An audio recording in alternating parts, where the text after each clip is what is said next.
Bismillahirrahmanirrahim. Assalamualaikum warahmatullahi wabarakatuh.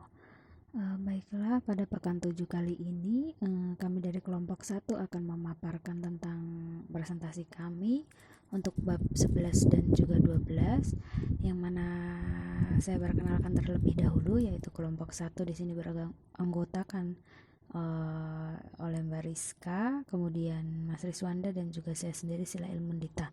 Untuk bab 11 di sini berjudul pengukuran variabel, definisi operasional yang akan saya paparkan. Kemudian bab 12 akan dilanjutkan oleh Mbak Rizka dan juga Mas Riswanda. Masuk ke tujuan pembelajaran di sini, yang mana setelah menyelesaikan bab 11 ini, maka diharuskan Anda untuk bisa menjelaskan bagaimana variabel itu harus diukur, kemudian menjelaskan juga kapan operasionalisasi variabel diperlukan, lalu mendefinisikan variabel abstrak dan juga subjektif. Untuk slide selanjutnya, masuk ke bagian pengantar. Di sini pengukuran variabel merupakan bagian integral dari penelitian dan juga aspek penting dari desain penelitian. Survei dan desain eksperimental yang dibahas pada bab sebelumnya seringkali menggunakan kuesioner untuk mengukur variabel yang diminati. Kemudian dalam bab ini kita akan membahas bagaimana variabel dapat diukur. Masuk ke slide selanjutnya. Di sini bagaimana variabel diukur, lalu untuk menguji hipotesis bahwa keragaman tenaga kerja mempengaruhi efektivitas organisasi, kita di sini harus mengukur tenaga kerja, keragaman tenaga kerja dan efektivitas organisasi. Kemudian pengukuran di sini adalah penugasan angka atau simbol lain untuk karakteristik atau atribut objek menurut seperangkat aturan yang telah ditentukan sebelumnya. Di sini objek yang dimaksud termasuk orang, kemudian bisnis, strategis unit, perusahaan, negara, peralatan dapur, restoran, sampo, yogurt, dan lain sebagainya. Untuk contoh-contoh dari karakteristik objek di sini adalah kecenderungan mencari gairah, kemudian motivasi berprestasi, lalu efek organisasi juga. Kemudian di sini penting untuk Anda menyadari bahwa Anda tidak dapat mengukur objek, sehingga perlu diukur dari karakteristik atau atribut objek tadi. Untuk dapat mengukur diperlukan suatu objek dan atribut objek, namun Anda juga membutuhkan seorang hakim ya. Di sini seorang hakim adalah seseorang yang memiliki pengetahuan dan keterampilan yang diperlukan untuk menilai kualitas. Masuk ke slide selanjutnya. Di sini operasionalisasi definisi operasional. Meskipun kekurangan alat pengukur fisik untuk mengukur variabel yang samar atau abstrak, ada cara untuk menyadap jenis variabel ini.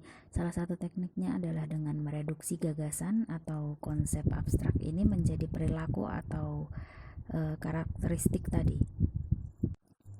Di sini abstrak sendiri memiliki pengertian yang mana dia adalah perilaku atau karakteristik yang dapat diamati. Misalnya di sini yaitu sebuah konsep ketika orang yang haus, maka dia akan secara wajar minum banyak cairan atau meminum banyak air. Untuk mengoperasikan beberapa langkah ya, yaitu yang pertama membuat file definisi konstruksi yang ingin Anda ukur, kemudian perlu memikirkan juga tentang konten file. Mengukur file ini artinya itu tentang instrumen-instrumen ya, yang kemudian benar-benar mengukur konsep dan juga bisa dikembangkan kemudian. Lalu langkah ketiga yaitu format respon, misalnya skala peringkat 7 poin dengan titik akhir yang ditambatkan oleh sangat tidak setuju atau sangat setuju. Kemudian langkah keempat yaitu validitas dan keandalan skala pengukuran harus dinilai juga. Masuk ke slide selanjutnya. Di sini ada operasionalisasi, itu dimensi dan elemen. Pada dimensi dan elemen, untuk mengukur sebuah kognisi di sini maka dibutuhkan 34 item pertanyaan.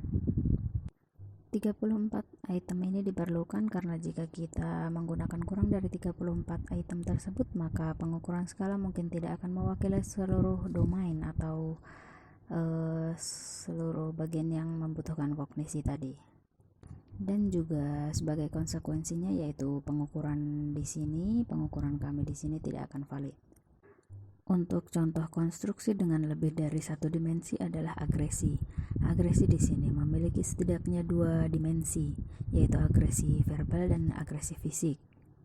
Untuk agresi verbal dicontohkan termasuk perilaku seperti berteriak dan mengumpat, kemudian untuk agresi fisik seperti melempar benda, membentur dinding, dan juga melukai orang lain secara fisik. Di sini maka skala pengukuran yang valid mencakup pertanyaan atau item yang dapat diukur secara kuantitatif atau item yang memadai atau mewakili domain atau konstruksi tadi. Jika konstruksi memiliki lebih dari satu domain atau dimensi. Masuk ke slide selanjutnya. Di sini setelah kita mendefinisikan konstruksi, langkah selanjutnya dalam proses pengukuran konstruksi abstrak seperti motivasi berprestasi adalah melalui literatur untuk mengetahui apakah ada ukuran yang masuk dalam konsep ini. Baik jurnal ilmiah dan buku pegangan skala adalah sumber penting dari pengukuran yang ada. Sebagai aturannya di sini, artikel empiris yang diterbitkan dalam jurnal akademis memberikan gambaran rinci tentang bagaimana konstruk spesifik diukur, yaitu informasi sering diberikan atau tentang tindakan apa yang digunakan, lalu tentang kapan dan bagaimana tindakan tersebut dikembangkan, oleh siapa, dan juga berapa lama mereka telah menggunakan ini. Di sini buku pegangan skala juga merupakan sumber keberadaan bagaimana kita dapat menggunakan skala pengukuran. Kemudian buku pegangan ini juga dapat membantu Anda untuk menentukan apakah ada skala pengukuran, dan jika lebih dari satu skala pengukuran, apakah ada juga untuk membuat pilihan logis antara ukuran yang tersedia. Pada slide selanjutnya di sini ditampilkan untuk penggunaan timbangan atau pengukuran. Di sini memiliki beberapa keunggulan ya. Yang pertama, menghemat banyak waktu dan energi, lalu memungkinkan juga untuk memverifikasi temuan orang lain dan untuk mengembangkan karya orang lain juga. Kemudian masuk ke slide selanjutnya. Di sini ada 5 elemen dimensi atau 5 karakteristik umum pada ukuran motivasi berprestasi, yaitu yang pertama, mereka akan termotivasi oleh pekerjaan, yang mana artinya mereka akan bekerja hampir sepanjang waktu untuk mendapatkan kepuasan karena telah mencapai. Lalu untuk dimensi kedua, banyak dari mereka umumnya tidak berminat untuk rileks atau santai-santai dan mengarahkan perhatian mereka ke hal lain selain aktivitas yang berhubungan dengan pekerjaan. Ketiga, di sini karena mereka ingin selalu berprestasi, maka mereka di sini lebih suka bekerja sendiri daripada dengan orang lain.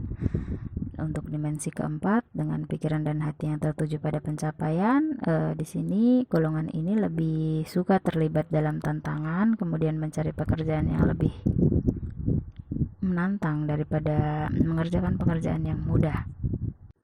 Namun juga di sini mereka tidak ingin mengambil tantangan yang berlebihan karena harapan dan kemungkinan pencapaian dalam pekerjaan seperti ini tidak terlalu tinggi.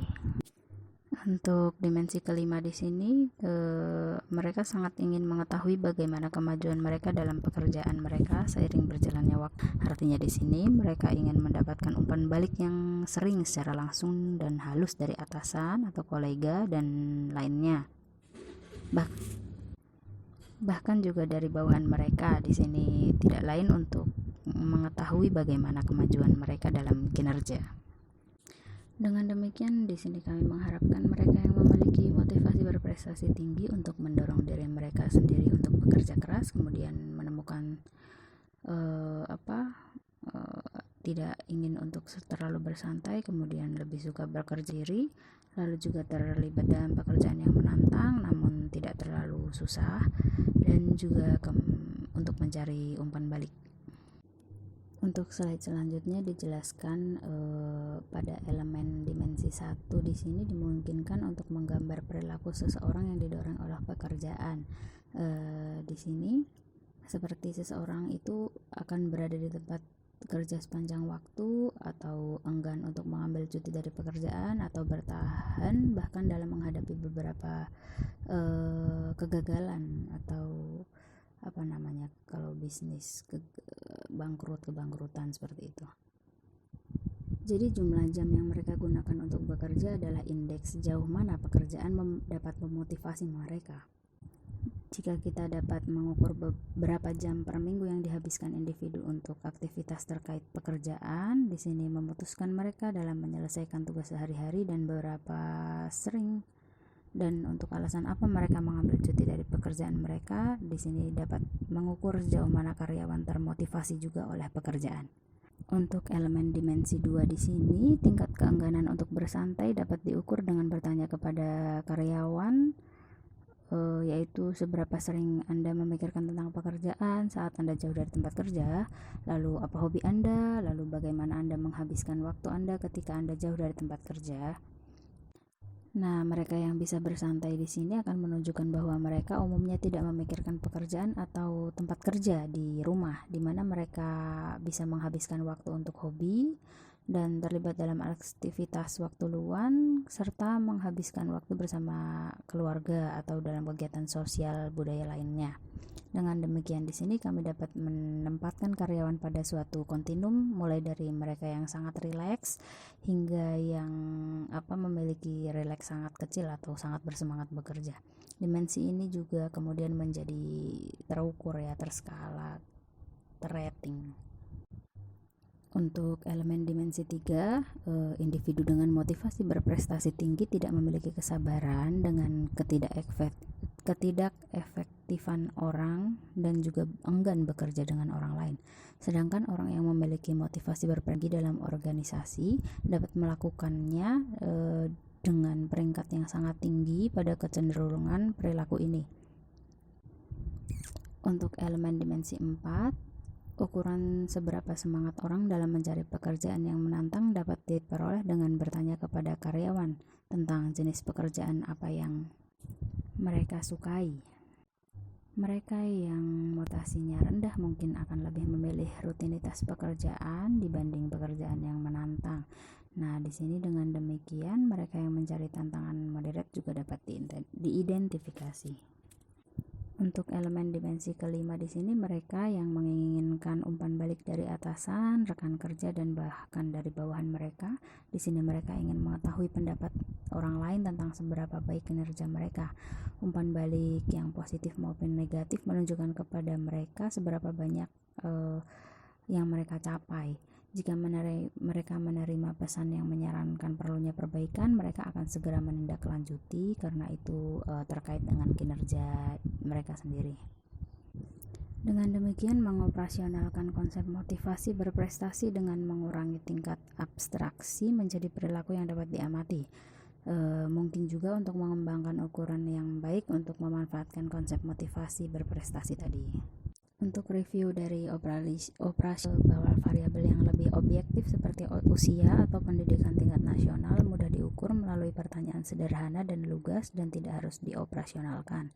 Kemudian langkah selanjutnya adalah menemukan atau mengembangkan serangkaian pertanyaan tertutup yang memadai yang kemudian memungkinkan Anda untuk mengukur konsep dengan handal dan juga dengan cara yang valid. Terima kasih untuk pemaparan bab 11 sudah selesai, kemudian dilanjutkan pemaparan bab 12 oleh Mbak Rizka dan juga Mas Rizwanda. Waktu dan tempat saya persilahkan.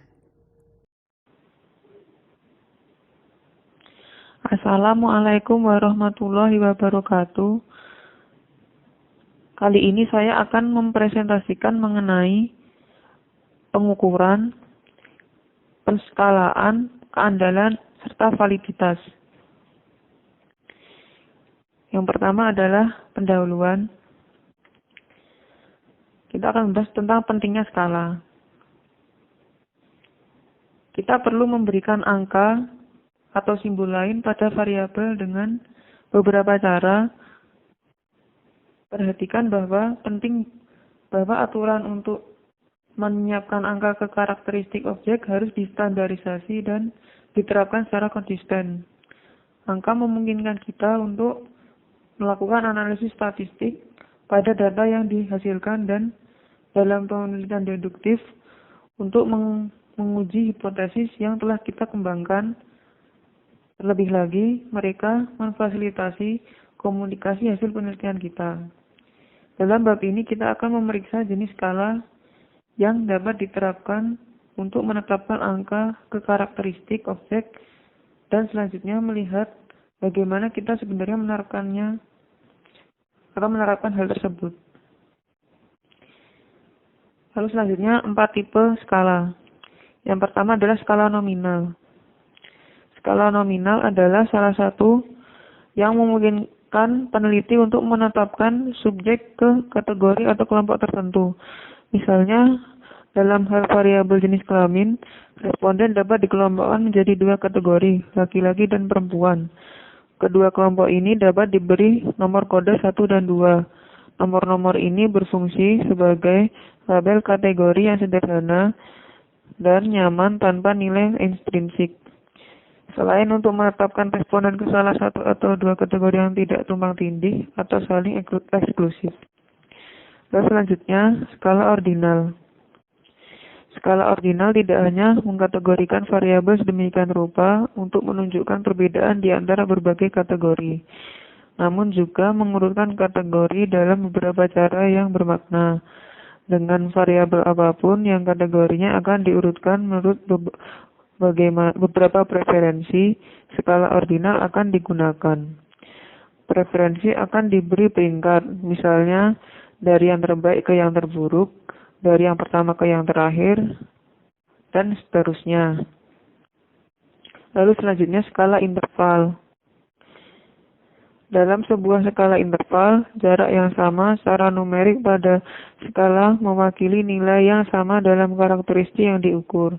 Sedangkan skala nominal memungkinkan kita hanya untuk secara kualitatif membedakan kelompok dengan mengkategorikan mereka secara eksklusif dan kolektif, himpunan lengkap, dan skala ordinal untuk urutan peringkat preferensi. Skala interval memungkinkan kita untuk membandingkan perbedaan antara objek.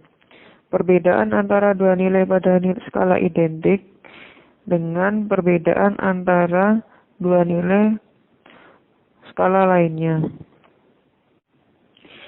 Lalu selanjutnya skala rasio. Skala rasio mengatasi kerugian dari titik asal dan dari skala interval karena memiliki titik nol absolut atau berbeda dengan sembarang yang merupakan titik pengukuran yang berarti. Jadi skala rasio tidak hanya mengukur perbedaan antara titik-titik pada skala, tapi juga memanfaatkan proporsi perbedaan tersebut.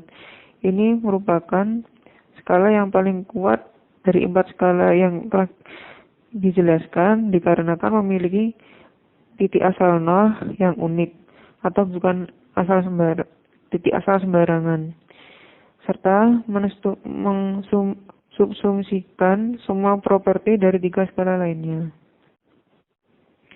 Lalu selanjutnya kita akan bahas skala penilaian. Skala dikotomi merupakan skala yang digunakan untuk mendapatkan jawaban ya atau tidak, seperti pada contoh di bawah ini. Misalnya ada pertanyaan, apakah kamu memiliki mobil? Ada 2 pilihan jawaban, ya atau tidak. Responden diminta untuk memilih salah satunya. Lalu selanjutnya skala kategori. Skala kategori menggunakan beberapa item untuk mendapatkan satu respon. Seperti contohnya, di manakah Anda tinggal, misalnya di kota bagian utara, bagian selatan, bagian timur, bagian barat, dan sebagainya. Lalu skala diferensial semantik. Pada skala diferensial semantik, beberapa atribut bipolar diidentifikasi pada skala ekstrim, dan responden diminta menunjukkan sikap mereka terhadap individu, objek, atau peristiwa tertentu pada masing-masing atribut. Kata sifat bipolar yang digunakan mungkin menggunakan istilah seperti baik buruk, kuat lemah, panas dingin, dan sebagainya. Lalu selanjutnya, skala numerik. skala numerik mirip dengan skala diferensial semantik, dengan perbedaan bahwa angka-angka pada skala 5 poin atau 7 poin disediakan dengan kata sifat bipolar di ujung-ujungnya, seperti yang diilustrasikan di bawah ini. Jadi, sesuai dengan contoh, misalkan ada pertanyaan, seberapa senang Anda dengan agen real estate yang Anda kenal? Untuk jawaban sangat senang, ada titik ekstrim 7, sedangkan untuk jawaban sangat tidak senang, ada titik ekstrim 1. Jadi responden diminta untuk memilih angka dari range 1 sampai 7 itu. 1 untuk yang paling tidak senang, sedangkan 7 untuk jawaban paling senang atau sangat senang. Selanjutnya, penilaian yang diperinci. Skala 5 poin atau 7 poin dengan jangkar sesuai kebutuhan disediakan untuk setiap item dan responden menyatakan nomor yang sesuai di sisi setiap item atau lingkari nomor yang relevan terhadap setiap item sesuai contoh di bawah ini. Lalu selanjutnya ada skala Likert. Skala Likert dirancang untuk menguji seberapa kuat subjek setuju atau tidak setuju dengan pernyataan pada skala 5 poin dengan jangkar. Seperti contohnya di bawah ini. Jadi di skala Likert itu biasanya ada 5 opsi: sangat tidak setuju, antara setuju dan tidak setuju, dan juga sangat setuju. Responden diminta untuk memilih salah satunya. Lalu skala tetap atau jumlah konstan. Responden di sini diminta untuk mendistribusikan sejumlah poin ke berbagai item sesuai contoh di bawah ini. Skala ini lebih bersifat seperti skala ordinal. Contohnya, dalam memilih sabun, tunjukkan pentingnya. Contohnya seperti ini. Jadi ada 6 opsi, nanti responden diminta untuk memasukkan nilai ke masing-masing opsi tersebut. Untuk selanjutnya nanti akan disampaikan oleh Saudara Rizwanda. Terima kasih. Baik, di sini saya akan melanjutkan presentasi dari Mbak Rizka. Di sini ada skala Scapel. Skala ini secara simultan mengukur arah dan intensitas sikap terhadap item yang diteliti.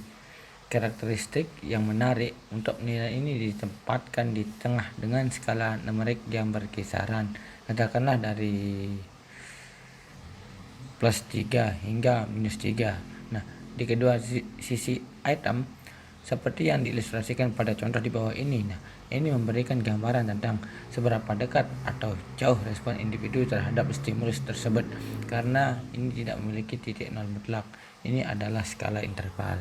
Nah, bisa dilihat kan contohnya di bawah ini untuk dapat melihat karakteristik dari seseorang ya, berdasarkan nilai dari yang tertinggi kemudian terendah ya, ataupun dari produk.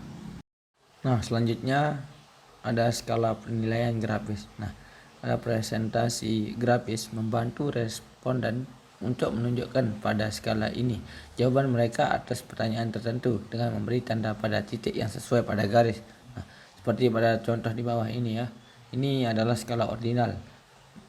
Nah, di dalam contoh tersebut dapat kita lihat ya bagaimana responden untuk dapat menjawab dari angka 1 itu sangat buruk, kemudian sampai 4 itu naik-naik, kemudian 5 udah memadai, dan yang terakhir itu 10 udah luar biasa. Nah, jadi bisa dipilih titik mana yang dipilih. Nah, seperti itu.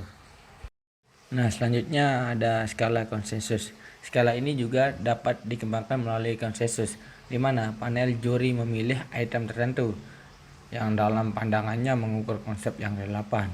Item dipilih secara khusus berdasarkan ketepatan atau relevansinya dengan konsep. Misalnya, skala konsensus dikembangkan setelah item yang dipilih telah diperiksa dan diuji validitas dan reliabilitasnya. Nah, kemudian ada skala pemeringkatan. Nah, selanjutnya ini ada perbandingan berpasangan. Skala perbandingan berpasangan digunakan ketika di antara sejumlah kecil objek, responden diminta untuk memilih di antara dua objek sekaligus.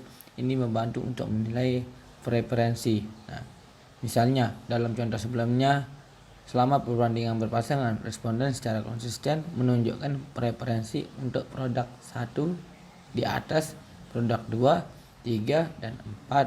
Kemudian manajer dapat diandalkan untuk memahami dini produk mana yang membutuhkan perhatian penuh. Nah, namun karena jumlah objek yang akan dibandingkan meningkat, begitu pula jumlah perbandingan berpasangan. Nah, jumlah pilihan yang dipasangkan untuk nilai n objek akan menjadi n. Nah, itu nanti jadi n dikurangin 1 atau per 2. Nah, semakin banyak jumlah objek atau pasangan, semakin besar jumlah perbandingan berpasangan yang disajikan kepada responden, dan semakin besar kelelahan responden ya. Nah, oleh karena itu, perbandingan berpasangan adalah metode yang baik jika jumlah pasangan yang disajikan kecil. Nah, selanjutnya ada pilihan yang dipaksakan. Nah, pilihan paksa memungkinkan responden untuk memberikan peringkat objek relatif satu sama lain di antara alternatif yang disediakan. Nah, ini lebih memudahkan responden, terutama jika jumlah pilihan yang akan di-ranking terbatas jumlahnya. Nah, kayak contohnya kan jika pergi ke kedai itu ada seorang melakukan penelitian, terus kemudian membagikan kuesionernya kepada para pengunjung kedai itu kan. Nah, kemudian si pengunjung itu merasa terpaksa, ya sudah, jadi mereka asal menjawab itu. Selanjutnya skala komparatif. Skala komparatif memberikan patokan atau acuan untuk menilai sikap terhadap objek, peristiwa, ataupun situasi yang sedang diteliti. Contohnya pengguna skala komparatif adalah sebagai berikut. Nah, di bawah ini ada contohnya ya. Nah, kemudian di sini ada baiknya pengukuran. Nah, selanjutnya analisa yang perlu dilakukan untuk menilai seberapa baik pengukurannya itu dibagi menjadi 3 ya. Yang pertama, analisa item, kemudian analisa validitas, yang terakhir ada analisa keandalan. Nah, analisa item ini dilakukan untuk melihat apakah item-item pada instrumen tersebut ada atau tidak. Kemudian untuk analisis validitasnya dilakukan untuk menguji seberapa konsisten alat ukur mengukur konsep apapun yang diukurnya. Kemudian untuk analisis keandalannya. Nah, analisis keandalannya ini dilakukan untuk menguji seberapa baik instrumen yang dikembangkan mengukur konsep tertentu yang ingin diukur. Nah, selanjutnya ada skala pengukuran reflektif dan formatif. Nah, selanjutnya di sini ada perbedaan dari skala reflektif dengan skala formatif. Nah, skala reflektif ini item semuanya diharapkan berkolerasi, berbeda dengan item yang digunakan dalam skala formatif. Yang akan dibahas selanjutnya, setiap item dalam skala reflektif diasumsikan memiliki dasar yang sama atau konstruksi minat yang mendasari. Oleh karena itu, peningkatan nilai konstruksi akan diterjemahkan ke dalam peningkatan nilai untuk semua item yang mewakili konstruksi tersebut. Nah, kemudian untuk skala formatif itu digunakan ketika konstruksi dipandang sebagai kombinasi yang menjelaskan indikator-indikatornya. Contohnya itu dalam Job Description Index pada Smith, Kendall, and Hollin di tahun 1969. Nah, ukuran komposit yang dimaksudkan untuk mengevaluasi kepuasan kerja. Ukuran ini mencakup 5 dimensi. Pertama ada jenis pekerjaannya, peluang untuk promosi, ketiga ada kepuasan dengan pengawasan, kemudian ada rekan kerja, kemudian ada gaji. Nah, kelima dimensi tersebut dilihat sebagai 5 karakteristik yang menentukan kepuasan kerja. Mungkin sekian yang dapat kami sampaikan, kurang lebihnya mohon maaf. Assalamualaikum warahmatullahi wabarakatuh.